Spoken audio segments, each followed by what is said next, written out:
This week's tech tip video is based off the Berkeley Fish Camp tournament.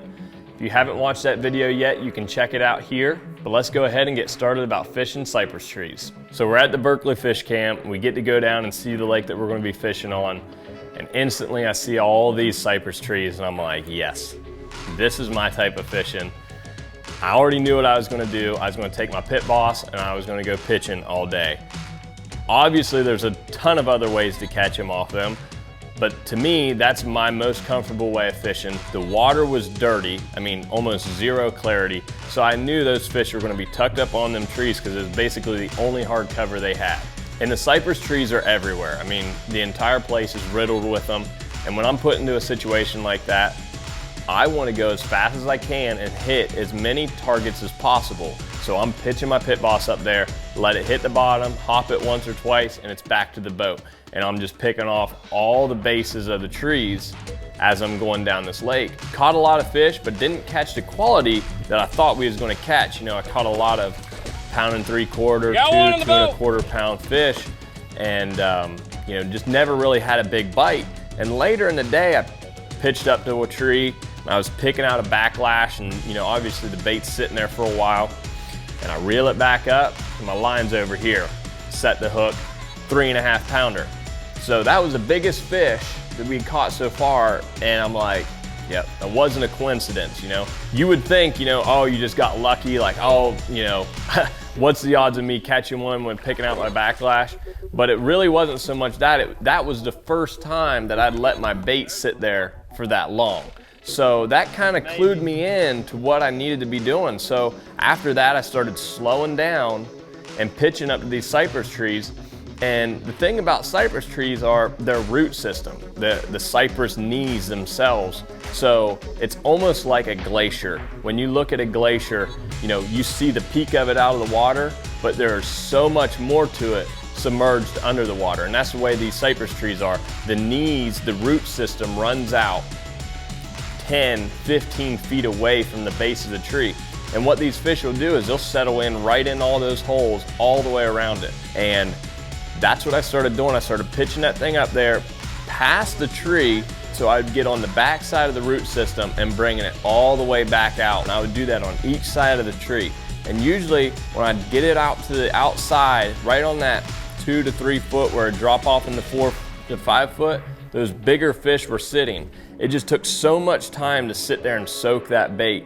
And basically it just, you know, a matter of time until you ran across one or hit it on the head. Later that day, I had a couple other bites, couple 3 1/2 pounders, and I knew that that's what I had to do to catch those bigger fish. They were sitting out off that edge, and you just had to milk your bait in there long enough until you hit one on the nose and you would catch them.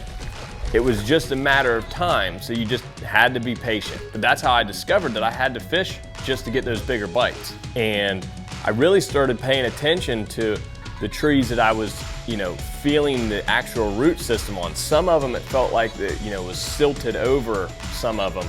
And those weren't the ones that I was catching the fish on. I was always catching the fish on the gnarly root systems, the gnarly knees that it had. And you know, you could tell, you knew when you was going to get bit and when you wasn't. So picking and choosing, you know, if I felt them, I would, you know, continue to fish it. If I didn't feel them, I'd reel that bait in and go to the next tree.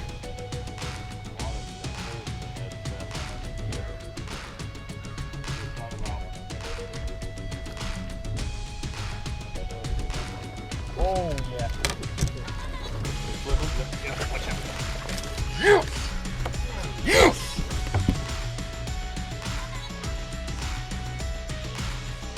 With the water being so dirty, I had to use a black and blue pit boss, something that was going to be able to, you know, put off a silhouette in the water so those fish could see it. But slowing down was the key. Slowing down and taking your time on each one of these trees, knowing that potentially, you know, you was going to get that big bite off of it.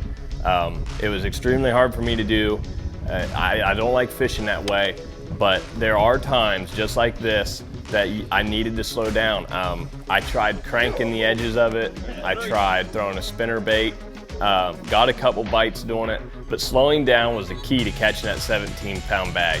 You know, us as anglers, we tend to, you know, fish the things that we can only visually see, but especially wood cover, laydowns, cypress trees, things like that, there's usually a lot more under the water than what we can see with our own eye. So just taking a little bit of extra time to maybe fish that stuff and try to few casts out there could pay off for you.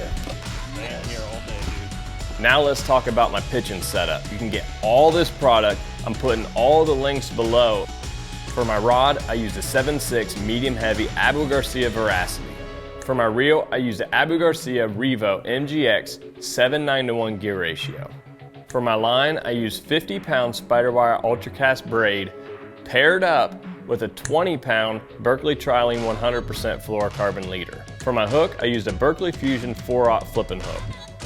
I paired that up with a 3/8 ounce tungsten weight that was pegged. And again for my bait, my go-to, the 4-inch Berkley Havoc Pit Boss in black and blue. Again, all the products you've seen on here are listed in the links below. You can check it all out there. I appreciate you guys for watching. Don't forget to subscribe to see more videos just like this.